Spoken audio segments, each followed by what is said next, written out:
Nathan Whitmore had it all: sleek sports cars, multi-million-dollar investments, and a luxurious estate tucked away in an exclusive gated community just outside of Chicago. To the world, he was the pinnacle of success, an unstoppable investor whose every decision seemed to multiply his wealth. But behind closed doors, Nathan felt suffocated. His marriage to Sophie had lost its spark. She had become a quiet presence in his massive home, a beautiful yet distant figure who no longer fueled his ambition. Determined to cut ties and start fresh, he made a firm decision: end the marriage and move forward toward even greater achievements. Yet just as he thought walking away would be easy, an unexpected truth shattered his assumptions.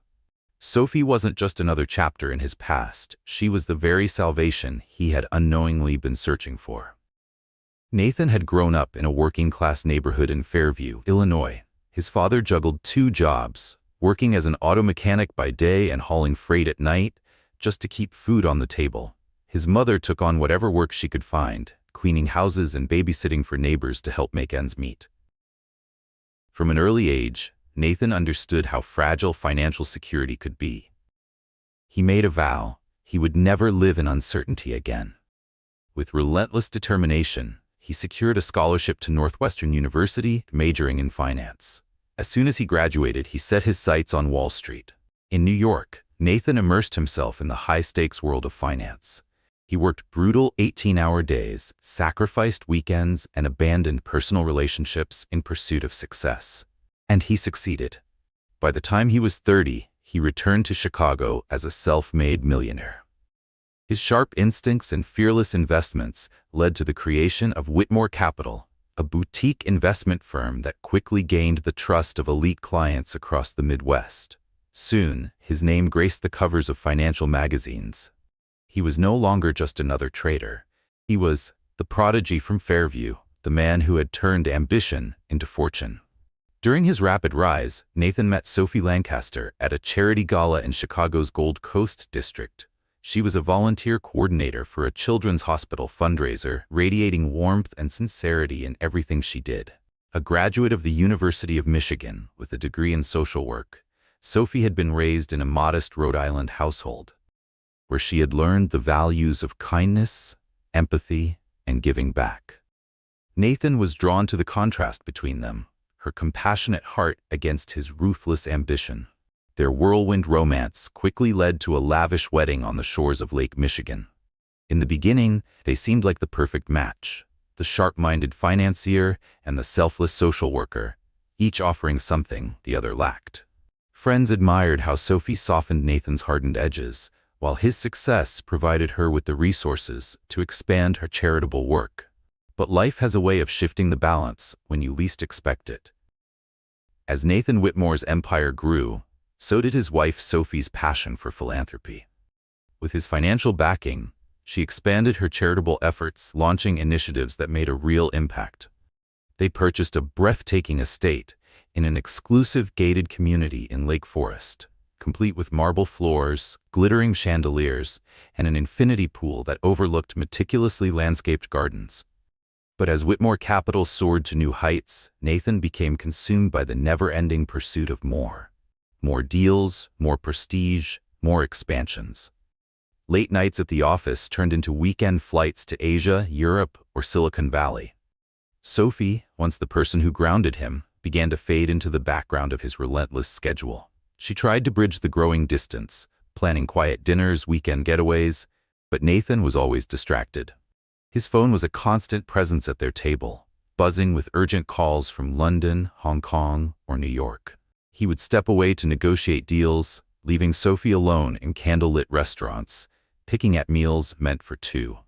At first, she convinced herself that things would get better, but frustration gradually replaced hope, and the small cracks in their relationship grew into undeniable fractures. While Sophie's philanthropic work flourished, she founded the Whitmore Community Initiative to support underprivileged youth in Chicago. Nathan was noticeably absent from her events. He wrote generous checks, but rarely showed up in person, always citing work obligations. When they were together, conversations felt strained. Nathan assumed that as long as he provided financial security, Sophie had no reason to complain. What he failed to notice was how deeply disconnected she felt. On the rare nights he was home, his mind was elsewhere, checking market reports, responding to late-night emails. The silence between them was no longer comfortable. It was heavy with unspoken words. Sophie confided in her close friend, Charlotte Reed, whom she had met through charity work. Charlotte listened patiently, always encouraging Sophie to express her feelings to Nathan. But whenever she tried, he became defensive. "Why are we even having this conversation?" he would sigh, brushing off her concerns. "Everything is fine." But everything was not fine, and neither of them realized just how deep the rift had grown, until Nathan, blinded by his ambition, made a choice that would change their lives forever. It was a sweltering August afternoon when Nathan first uttered the word divorce. He had just returned from an exhausting 3-day negotiation in Tokyo, closing a multi-million-dollar hedge fund deal. Jet-lagged and irritable, he stepped onto their patio, where Sophie sat sipping iced tea, the sun casting a soft glow around her. Normally, seeing her would bring a sense of homecoming, but today all he felt was an inexplicable heaviness in his chest. Sophie looked up, her warm smile easing into place as she set down her glass. "You're back," she said gently. "How did it go?" Nathan shrugged, dropping into the chair beside her. "Fine, the deal's done, but it was draining." She reached for his hand, her touch light but sincere. "I'm proud of you. I know it's exhausting, but look how far you've come." Instead of responding, Nathan pulled his hand away, leaning back to stare out at their perfectly trimmed hedges and pristine lawn. The life they had built together looked flawless from the outside, but inside, something was breaking. The emerald green lawn stretched before Nathan Whitmore, a pristine symbol of the life he had meticulously built. Everything in his world was polished, curated to exude success, from his marble-floored mansion to his thriving business empire. Even his marriage had to fit the mold of perfection. And yet, standing there on the patio, he felt suffocated by it all. For the first time, he wondered if Sophie was part of the weight pressing down on him, rather than the relief he had once sought. "You know," he began, his voice edged with tension, "it's strange. You say you're proud of me for working myself to the bone, but I can't remember the last time I came home and actually felt at home." Sophie frowned, confusion flickering across her face. "What do you mean?" The frustration inside him surged, spilling out in words he hadn't planned. "I'm always on the move. We barely talk anymore. And when we do, it's about your charity events or the house renovations. There's nothing between us. No spark, no excitement. I just feel trapped." Her expression fell. "Trapped? By me?" Nathan hesitated, a pang of guilt tightening his chest, but resentment drowned it out. "I don't know," he admitted. "Maybe we rushed into this. I was so focused on creating this perfect life that I never stopped to ask myself if it's what I really wanted. You have your world, I have mine, and most of the time, we're just strangers living under the same roof." Tears welled in Sophie's eyes, but she refused to let them fall. Instead, she steadied herself, her voice soft but firm. "If that's how you feel, then let's work on it, Nathan. Let's fix this. I still believe in us." He looked away, jaw clenched. "I don't know if there's anything left to fix." The words tasted bitter, but he forced them out. "I've been thinking maybe we should consider a divorce." The word landed like a thunderclap between them. Sophie's breath hitched as she stared at him, searching his face for any trace of hesitation, any sign that he didn't truly mean it. But all she found was exhaustion and frustration. "Do you really want that?" she asked, her voice unsteady. "Or are you just overwhelmed?" Nathan exhaled sharply. "I need space," he said. "Time to think, to figure out if we're actually right for each other or if we're just clinging to something that's already gone. I'm not saying this is final, but we need to be honest with ourselves." Sophie swallowed hard, the lump in her throat growing heavier. She had known he had been distant lately, but she had never imagined he would talk about ending their marriage so casually. "If you need space, take it," she whispered. "But don't throw away everything we've built on a whim." Nathan pushed back from the table and rose to his feet. A part of him wanted to comfort her, to take back the words that had just escaped his lips. But another part, the part that had been whispering for months that freedom was the key to his happiness, held him back. "I'll be in my study," he said quietly. "I'll stay in the guest room for now." Then he turned and walked away. Sophie remained frozen on the patio, her glass of iced tea forgotten beside her. The world around her, the manicured gardens, the grand estate, the illusion of perfection, remained intact. But inside, everything had begun to unravel. Their marriage was now teetering on the edge, and Nathan seemed ready to push it over. In the days that followed Nathan's shocking declaration, an eerie silence settled over the Whitmore estate. Even the housekeepers, gardeners, and occasional private chefs seemed to tread more carefully, as if sensing the tension that thickened the air. Sophie, determined to maintain composure, buried herself in her work. She finalized plans for the upcoming Whitmore Community Initiative Gala, visited hospital wards where her volunteers worked, and met with local businesses to secure sponsorships. To the outside world, she remained the poised and gracious philanthropist. But beneath the surface, she was barely holding herself together. Nathan, on the other hand, threw himself deeper into his business. He drowned in spreadsheets, back-to-back meetings, and high-stakes negotiations, convincing himself that if he worked hard enough, he could outrun the chaos brewing in his personal life. Neither of them realized that avoiding the problem wouldn't make it go away. Nathan Whitmore buried himself in work to drown out the turmoil brewing inside him. Avoiding Sophie became second nature. He left home early in the morning, returned late at night, or sometimes didn't come home at all. He justified his absence with excuses: late meetings, urgent deadlines, efficiency. Eventually, he found a more convenient escape. Booking a luxury suite at the Grand Regent, an upscale hotel in downtown Chicago, telling himself it was simply practical for business. One night, while sitting in the dim glow of his hotel room, his phone rang. The name on the screen made him pause. Mark Donovan. A veteran wealth consultant, Mark had been Nathan's mentor during his early days on Wall Street. They hadn't spoken in months. Nathan. Mark's deep voice came through the receiver after a brief exchange of pleasantries. I hear rumors you're looking to expand Whitmore Capital into real estate investments. Nathan leaned forward, intrigued. I might be, he admitted. I've got a potential partner from Los Angeles who's looking for a joint venture. Mark continued. Let's grab dinner tomorrow and talk. Nathan agreed without hesitation. Any new opportunity was a welcome distraction. The next evening, they met at an upscale steakhouse in Chicago's Gold Coast district. The conversation began with business, expansion plans, investment strategies, projected profits. But after a while, Mark leaned back in his chair, swirling the whiskey in his glass, his expression shifting from professional to personal. You don't look great, kid. His eyes studied Nathan carefully. Dark circles under your eyes, permanent scowl on your face, this business eating you alive more than usual? Nathan forced a dry chuckle. Just a rough patch. I'll manage. Mark raised an eyebrow. And Sophie? Nathan's stomach twisted. We're on shaky ground, he admitted. Thinking about a divorce, actually. Mark set his glass down, his gaze sharp with concern. A divorce? He shook his head. Sophie's a rare one, Nathan. What happened? Nathan shrugged, bristling at the question. We've grown apart. She's busy with her charity work. I'm constantly traveling. We barely talk anymore. Mark studied him for a moment before speaking, his voice calm but firm. Is that a reason to walk away, or is it a sign that you need to figure out why the marriage is falling apart? Nathan stiffened. I don't need a lecture, he said, his tone clipped. I need clarity, and the more I think about it, the more I realize maybe we were never right for each other. Mark sighed, tapping his fingers against the table. I'm not trying to lecture you. Just consider this. You've spent years building your career, and Sophie has spent years building a life with you. Even with her philanthropic work, she still sees you as her partner. So ask yourself this. Will walking away actually make you happy?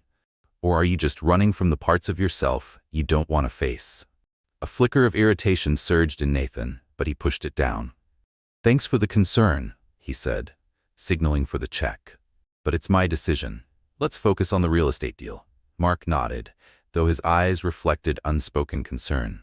The conversation returned to business, but the tension lingered.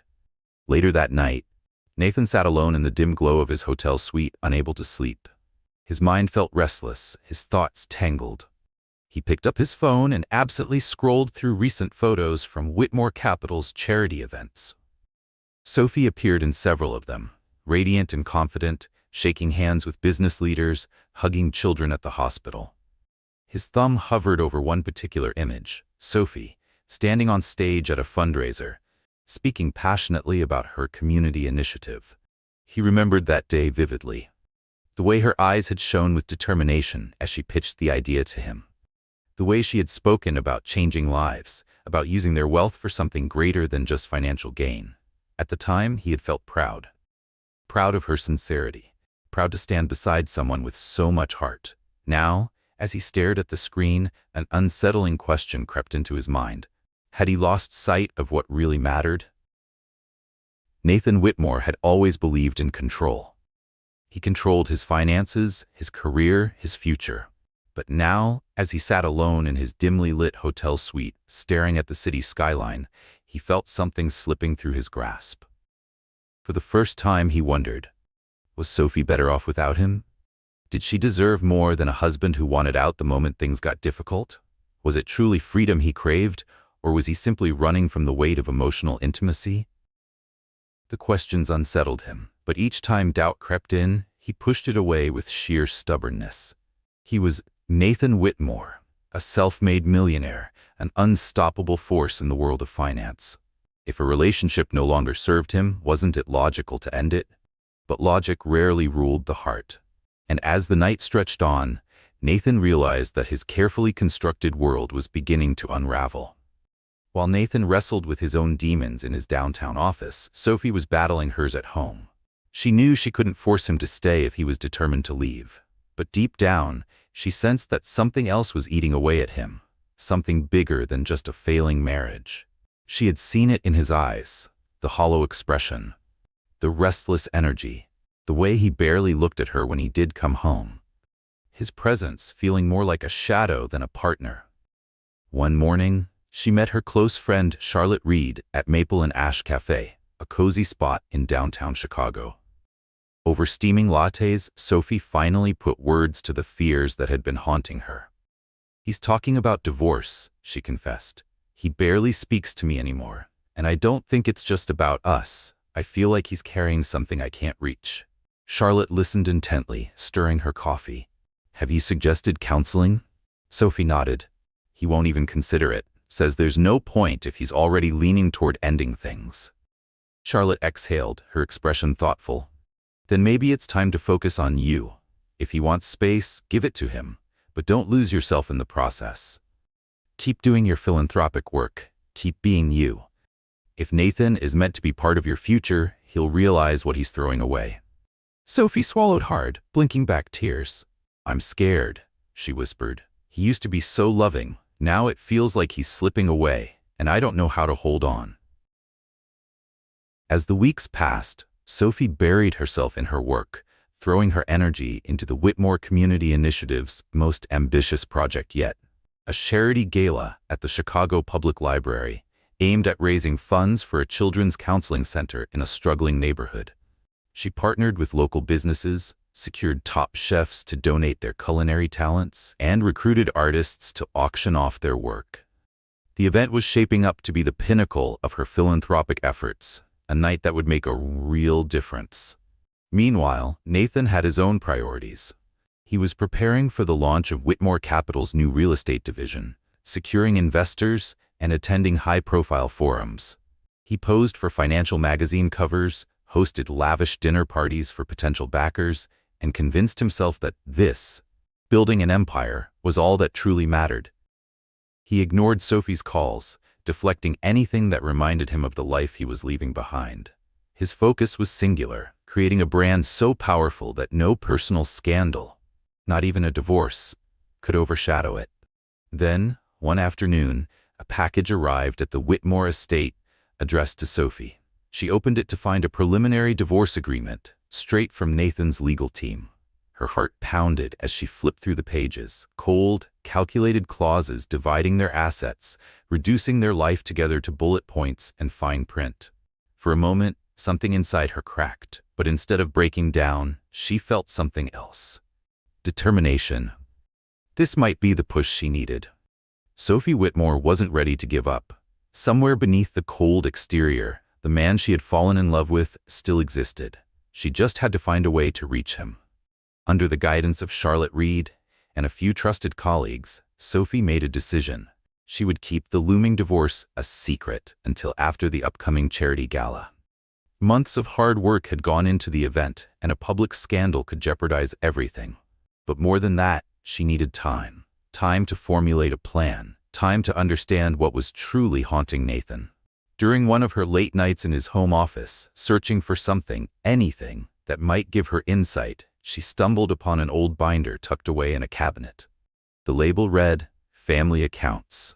Curious, she flipped it open.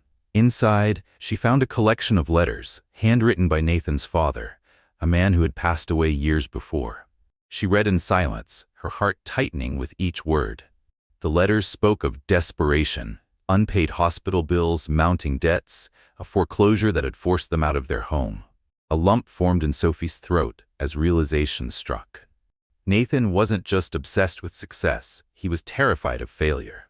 Every sleepless night, every relentless deal, every frantic business trip, he was still running, not from her, not from their marriage, but from the ghosts of his childhood.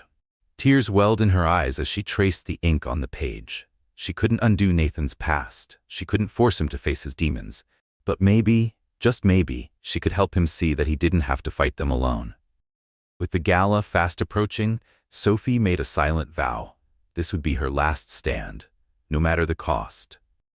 The Whitmore Community Initiative Gala was the pinnacle of Sophie's philanthropic efforts, a night designed to raise funds for a children's counseling center in one of Chicago's most underserved neighborhoods.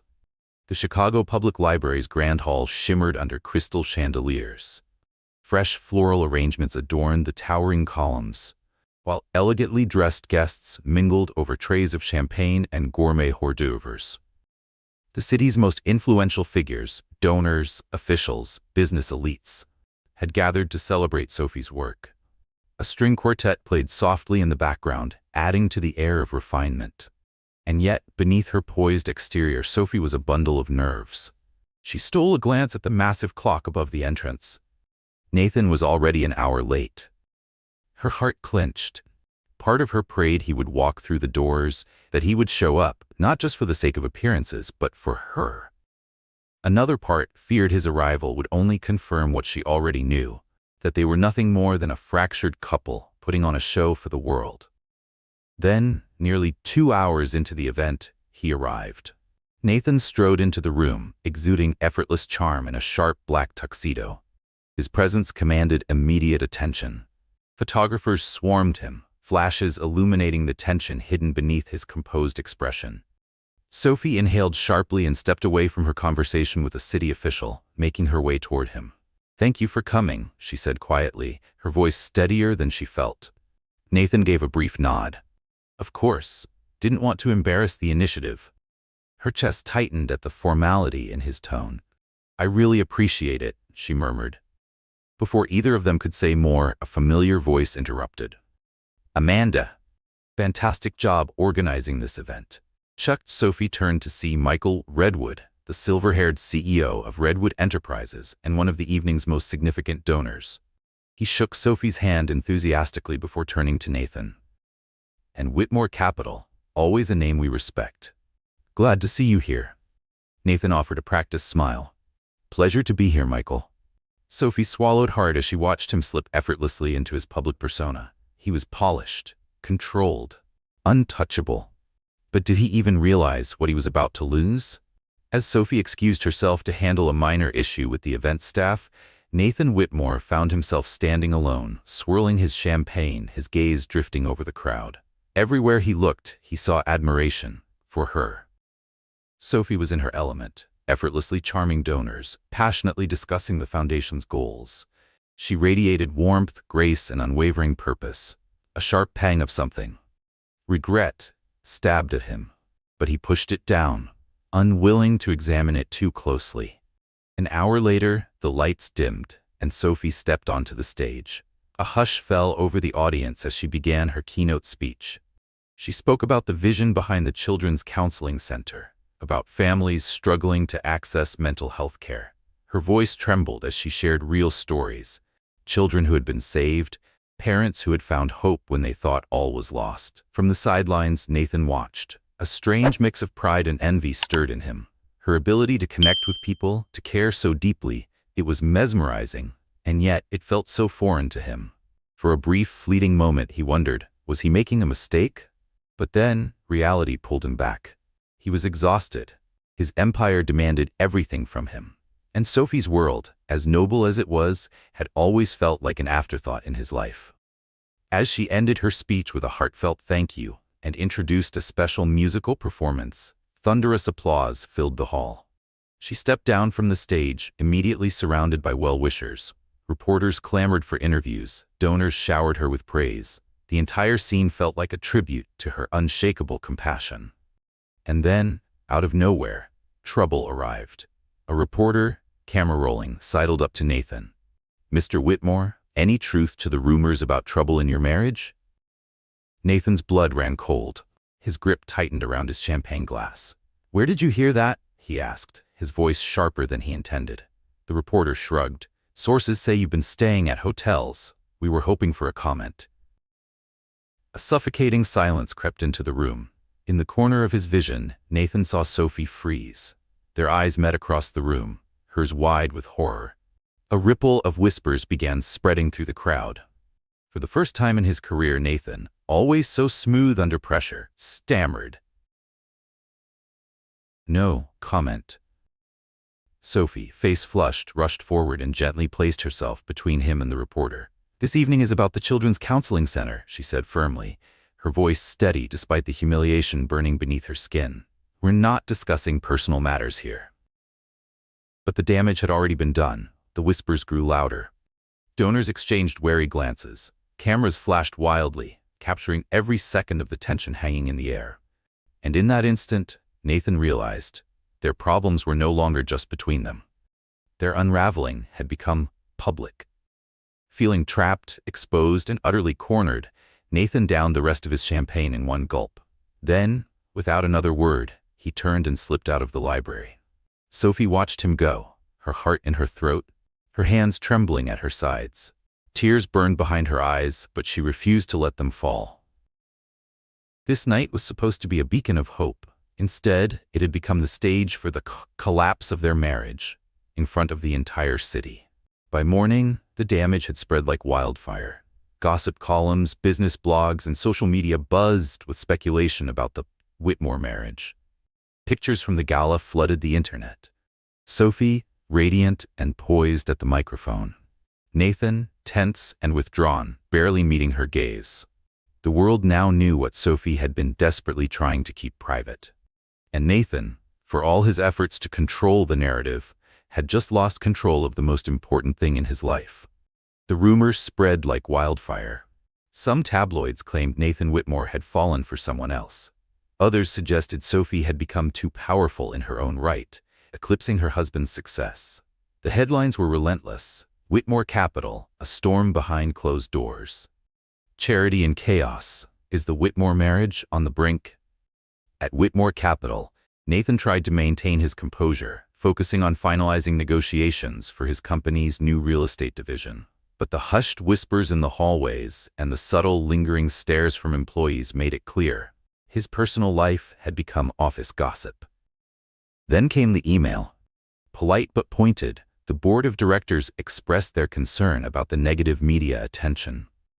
If a messy divorce dragged the company's name through the mud, it could cost them millions, especially from family-oriented brands that wanted nothing to do with scandal. Meanwhile, Sophie faced her own storm. Calls flooded in from sponsors of the Whitmore Community Initiative. Some reassured her of their continued support, praising her resilience, but others voiced hesitation, worried that the drama surrounding her marriage might overshadow the cause. Every conversation left her drained. Charlotte Reed and Mark Donovan both reached out, offering sympathy and advice, but Sophie barely had the energy to respond with more than a polite thank you. That afternoon, feeling utterly lost, Sophie found herself sitting across from Dr. Alia Rosen, her longtime therapist. She had booked the appointment in desperation, hoping for clarity. Tearfully, she recounted everything: the gala disaster, the divorce papers, Nathan's emotional detachment. It's like he's built an impenetrable wall around himself, she murmured, clutching a tissue. And every time I try to reach him, he pulls away even more. I'm torn between letting him go and fighting for him. Dr. Rosen's voice was gentle. What do you want most, Sophie? Is it truly the marriage? Or is it the fear that Nathan is going to self-destruct under the pressure? Sophie hesitated. I love him, she admitted, and I see that he's hurting. But I can't let him drag me down if he's already decided I'm not part of his future. Dr. Rosen nodded thoughtfully. Then perhaps it's time to focus on your own well-being first. Love him if you must, but not at the expense of yourself. That evening, when Sophie returned home, the mansion was eerily quiet. Nathan's assistant had sent her a curt email earlier in the day. He had left for New York for an investor meeting. Her gaze fell on the stack of unopened mail in the foyer. Among the envelopes was an invitation to a high-profile real estate conference in Manhattan. Nathan was listed as a keynote speaker. Sophie let out a soft, bitter laugh.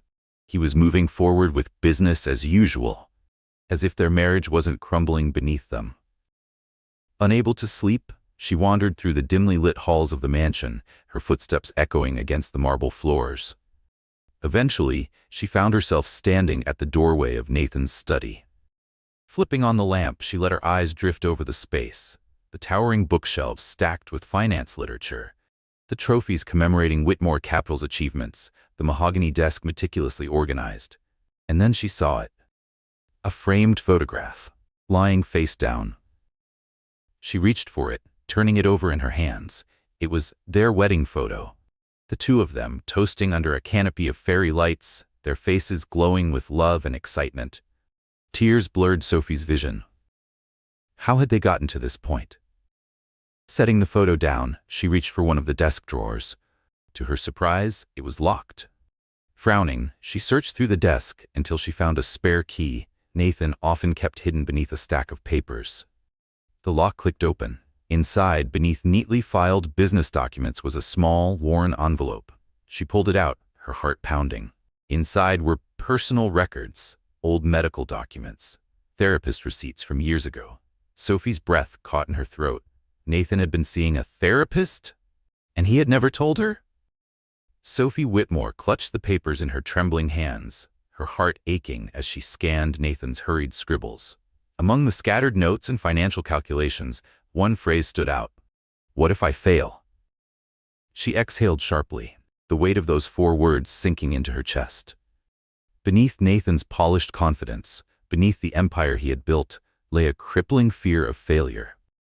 A fear so deep it had driven him to push away everyone who cared about him. For the first time, she truly understood. But understanding wasn't enough.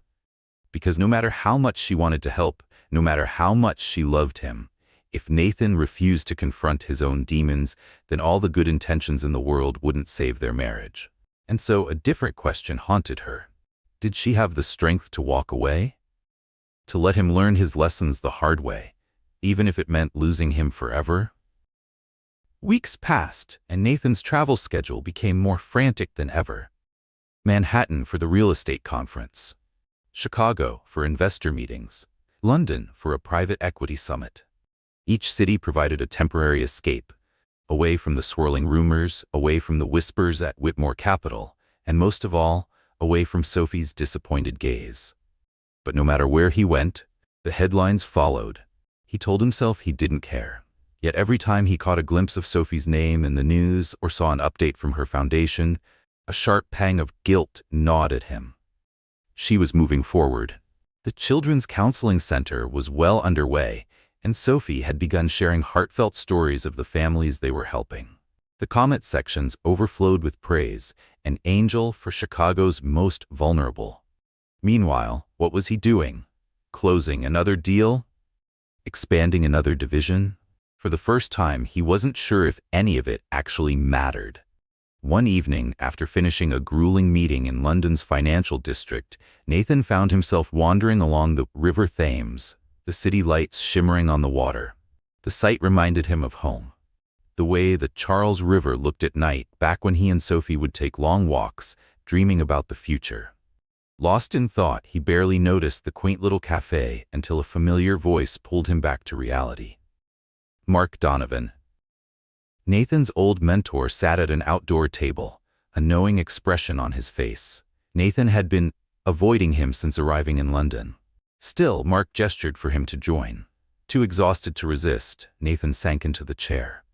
"You look like a man carrying the weight of his own regrets," Mark said, studying him over his coffee. Nathan let out a dry laugh. "You don't stop, do you?" Mark waved over a waiter and ordered another coffee, for Nathan, not for himself. Then after a pause, he spoke. "Look, I know you hate unsolicited advice," he said, his voice quieter now. "But have you even considered that your personal meltdown is costing you more than you think?" Nathan scoffed. Mark continued, undeterred. "Your board is nervous, your staff senses something's off, and you're about to lose a woman that most men would fight to keep by their side." Nathan smirked bitterly. "Well, if they want her, they can have her. We don't fit anymore." Mark leaned forward, his eyes sharp. "Don't fit," he repeated. "Or are you afraid you'll never live up to the man she believes you can be?" Nathan's smirk vanished, his jaw clenched. "That's nonsense," he snapped. But his pulse pounded at the truth in Mark's words. Mark sighed, leaning back. "A friend in Chicago told me Sophie is pushing forward with the counseling center. She's out there, actually changing lives." "And what are you doing, Nathan? Stacking up more deals, chasing more money? That's not a life. It's a treadmill you don't know how to get off." Silence stretched between them, broken only by the distant chatter of passing tourists. Mark rose to pay the bill. "You can keep running if you want," he said, dropping a few bills on the table. "But at some point you have to ask yourself, what exactly are you running from?" Then he walked away, leaving Nathan alone with his thoughts. And for the first time in a long time, Nathan didn't have an answer. Nathan Whitmore sat in silence. Mark's words were playing in his mind. And for the first time in a long time, he let himself remember. He thought of Sophie, staying up late to help him refine his pitch, when Whitmore Capital was just an idea, of how she had believed in his dream, championing his ambition before anyone else did. She had never asked him to slow down, never demanded that he choose her over success. All she had ever wanted was to be part of his journey. And somewhere along the way, he had decided that was too much to ask. That night, alone in his London hotel room, Nathan found himself scrolling through old photos on his phone, snapshots of their early years together. Then, he stumbled upon a short video. It was from an anniversary trip to Cape Cod. Sophie was laughing, struggling to hold onto her sun hat as the wind threatened to snatch it away. He could hear his own voice in the background, trying to steady the camera, teasing her about the hat.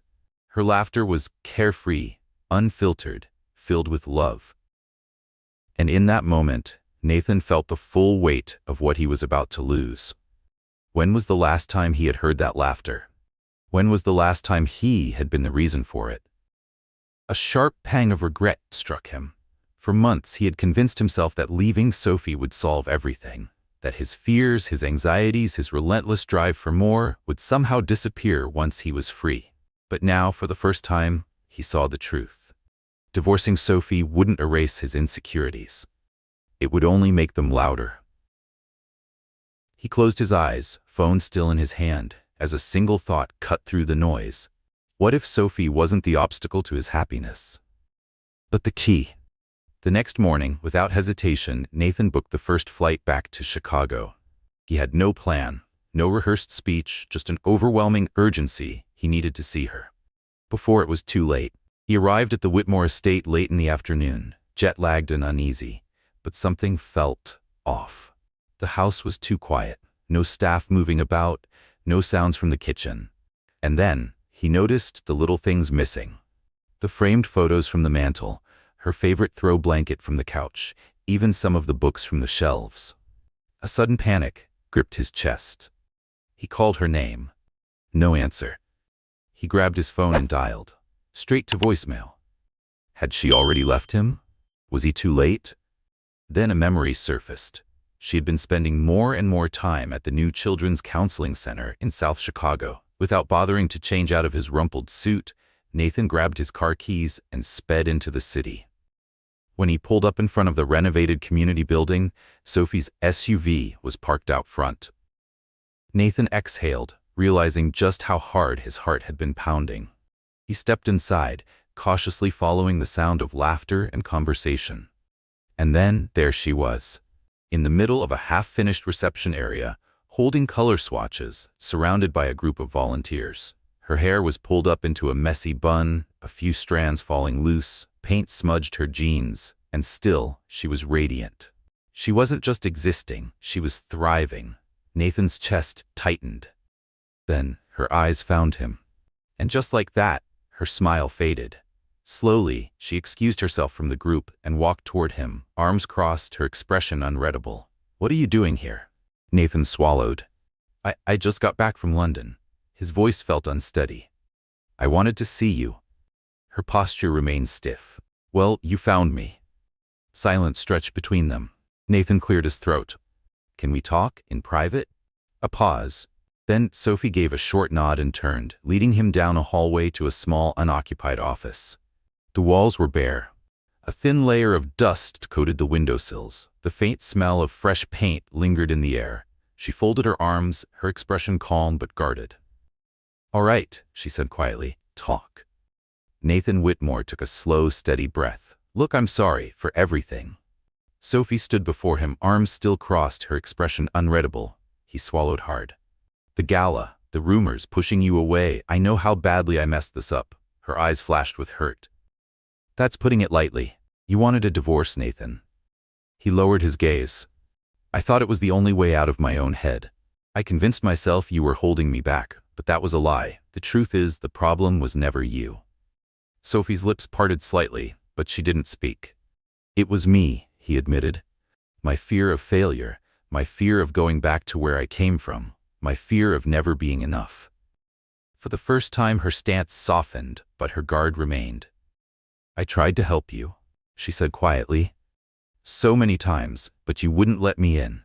Nathan nodded, shame settling deep in his chest. "I know, and I don't deserve your forgiveness, but I'm here, and I want to try to fix this." Silence stretched between them, thick with unresolved pain and flickers of something else. Finally, Sophie spoke, her voice shaking. "Why now? Because the tabloids caught on to our problems? Because your investors are getting nervous?" Nathan let out a slow breath. "Maybe that's what forced me to see how much I could lose, but it's more than that." He stepped closer. "I'm done running. I want to face my fears. I want to let you in, if you'll have me." Sophie closed her eyes, a single tear slipping down her cheek. "Nathan, I can't just open my arms and pretend everything is fine. I'm exhausted." Her voice cracked.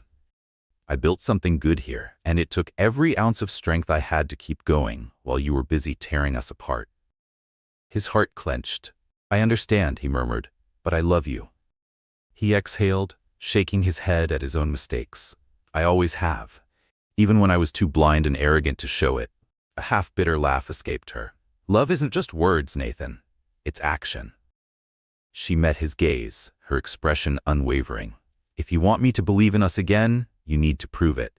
That means counseling, honesty, actually being here, not disappearing to some hotel or jetting off to another country whenever things get hard." Nathan nodded without hesitation. "Anything. I'll do whatever it takes. Just, please, let's try." They stood there in the quiet, dusty office of the nearly finished counseling center, the very project Sophie had poured her soul into. The same project Nathan had ignored. Slowly, tentatively, she reached out, placing a hand on his cheek. Nathan closed his eyes at her touch, emotions swelling in his chest. Maybe this was a beginning. Maybe it was too late. But for once, Nathan Whitmore was willing to take a gamble on love rather than success. True to his word, Nathan made changes, real ones. He canceled a string of unnecessary business trips. He delegated more responsibilities at Whitmore Capital, and he found a highly regarded marriage counselor in Cambridge, Dr. Eleanor Kim, a soft-spoken but perceptive therapist. Their first session was awkward. Nathan fidgeted in his seat, unused to vulnerability. Sophie sat stiffly beside him, arms crossed, her eyes wary. But Dr. Kim's questions were sharp and compassionate, forcing them to finally articulate what had been left unsaid for so long. Over the weeks, the truths began to surface. Nathan admitted to a crippling fear of failure, a fear that had consumed him since childhood. one that drove him to chase every deal, even at the expense of his relationships. Sophie spoke of her resentment, how she had felt more like a symbol in his life, rather than a true partner. They argued, they cried, they comforted each other, and slowly, painfully, the cracks between them began to mend. Therapy had forced Nathan Whitmore to confront truths he had buried for years. But outside of those sessions mattered more than words. So he started showing up. He visited the Children's Counseling Center in South Chicago regularly, helping Sophie paint walls, meet with contractors, and oversee renovations. For the first time, he truly watched her work.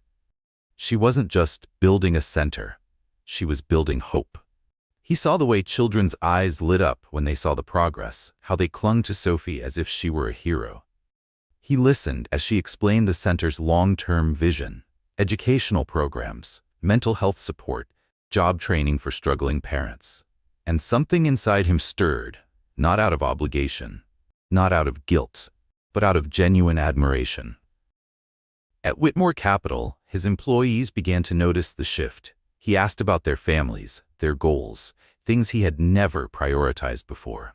Then, in a move that shocked his board of directors, Nathan launched an internal philanthropy initiative, matching employees' charitable donations. Some called it a PR stunt, but Nathan knew better. For the first time, he wasn't just chasing profit, he was trying to build something meaningful. And as the press took notice, the headlines changed. Nathan Whitmore, a change of heart? From scandal to redemption. The cynics could say what they wanted. Nathan wasn't doing this for them. One rainy afternoon, Nathan and Sophie found themselves in the attic of their estate, sorting through old boxes. Memories surrounded them, forgotten photographs from their early years together. A spontaneous road trip to Cape Cod. A charity gala where they had danced all night. Lazy Sunday mornings making pancakes in their tiny first apartment. Each memory was a reminder, not just of who they had been, but of what they had lost. They laughed at their terrible hairstyles. Sophie teased Nathan about his cocky younger self. And for the first time in years, nostalgia didn't hurt, it felt warm. Then, in a dusty corner of the attic, Nathan noticed something he had long forgotten. A guitar case. "I can't believe I still have this," he murmured, opening it to reveal a worn acoustic guitar he hadn't touched in years. Sophie's eyes lit up. "You used to play for me all the time," she said softly. "You even wrote that ridiculous song about us living by the sea someday." Nathan chuckled, strumming a few rusty chords. His fingers stumbled over the strings, but the sound filled the attic with a quiet, nostalgic warmth. Sophie placed a hand on his shoulder. "Maybe we can still find that dream." Her voice was barely above a whisper. Their reconciliation wasn't a fairy tale.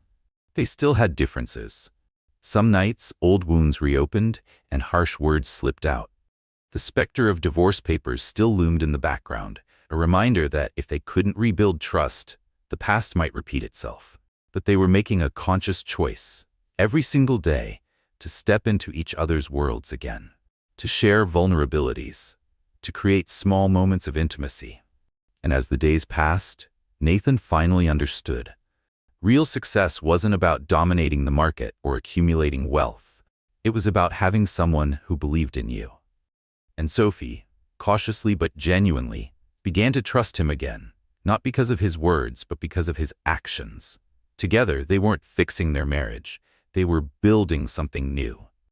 And just as they were learning to move forward, step by step, the counseling center neared completion, a physical symbol of growth, healing, and second chances. For the community, for the children, and for them. The final coat of paint had dried. The donated furniture had arrived, carefully placed in the counseling center's bright, welcoming rooms. The small library was now stocked with books on mental health, parenting, and personal growth, a space designed to offer knowledge, comfort, and hope. As the opening day approached, Sophie Whitmore and her team of volunteers organized a soft launch event, inviting community members to tour the space and learn about the programs soon to begin. Nathan stood near the entrance, watching as she addressed a room filled with families, city officials, and even some of Whitmore Capital's biggest clients. Investors who had contributed to the center's funding, and now wanted to see where their donations had gone. Her voice carried with confident warmth, the same quality that had first drawn him to her. And yet, standing there, truly listening, he realized something painfully obvious. He had spent years admiring Sophie's strength, but had never fully appreciated it. As he glanced around the space, the carefully chosen decor, the thoughtful details designed to make people feel safe, he felt something shift inside him. This was more than a philanthropic project. This was her heart, made tangible. A reflection of everything she stood for: empathy, empowerment, and unwavering hope. And for the first time, Nathan truly saw it. A silent promise. After the event, the couple mingled with guests. Charlotte Reed, Sophie's ever-loyal friend, greeted them both with a warm hug. "This place is incredible," she said, beaming, "and I can see how much stronger the two of you are now." Sophie smiled, her eyes meeting Nathan's. Without thinking, he reached for her hand, giving it a gentle squeeze. A silent thank you passed between them. They had come so far from the brink of divorce. Though the legal papers still existed, tucked away in a drawer somewhere, neither of them felt the need to finalize them anymore. A moment of truth. As the event wound down and guests began to leave, Sophie led Nathan into a small therapy room tucked away in the center. The walls were painted a soft shade of blue, designed to bring calm. A cozy bookshelf stood in one corner. 2 plush chairs faced each other, separated by a simple wooden table. She let out a slow breath. "This is my favorite spot in the whole center," she confessed. "It's where parents and children can come and just talk." Nathan nodded. "It's peaceful." She hesitated, then turned to face him fully. "Nathan, I just want to say thank you. Not just for donating, but for actually being here." Her voice caught slightly. It reminds me of why I fell in love with you. Your vision, your passion. When you truly care about something, you give it everything." Emotion surged in Nathan's chest as he reached for her hands. His own trembled slightly. "I almost lost you," he murmured, "because I was too afraid to see beyond my own fears." He swallowed, his voice rough with emotion. "If anyone saved someone here, Sophie, it was you. You saved me from myself." For a moment, they stood in quiet understanding, hearts pounding in sync. Then, a gentle knock on the door. Nathan sighed, stepping back as Mark Donovan peeked in, smiling broadly. "Hate to interrupt," Mark said with a smirk, "but the mayor wants a quick word with both of you." Sophie laughed softly. "Of course. Let's go." As she turned to leave, Nathan lingered for just a second longer. Then, before stepping out of the room, he glanced at her and asked, "You ready for this next chapter?" Sophie met his gaze, her eyes shining. "Absolutely." A final choice. A few days later, they sat side by side in their lawyer's office. The preliminary divorce agreement lay untouched on the table between them. Elizabeth Ang, their attorney, folded her hands and looked at them carefully. "So, what do you want to do about these documents?" Nathan turned to Sophie. She met his eyes, no hesitation this time. And in silent agreement, he reached forward, sliding the papers back toward Elizabeth. "We'd like to withdraw the petition," he said. "We're committed to working on our marriage." Sophie placed her hand over his, her voice steady. "We've started therapy, and for the first time in a long time, we're really listening to each other. We believe there's a future for us, together." Elizabeth smiled warmly. "I'm happy to hear that. I'll handle the paperwork." As they stepped out of the office and into the afternoon light, Nathan felt something he hadn't in a long time. Relief. And this time, he wasn't running from it. He was embracing it. Nathan Whitmore looked at Sophie, the woman who had stood by him through everything. She had always been kind, relentless in her compassion, and unwavering in her belief that people could grow beyond their limitations.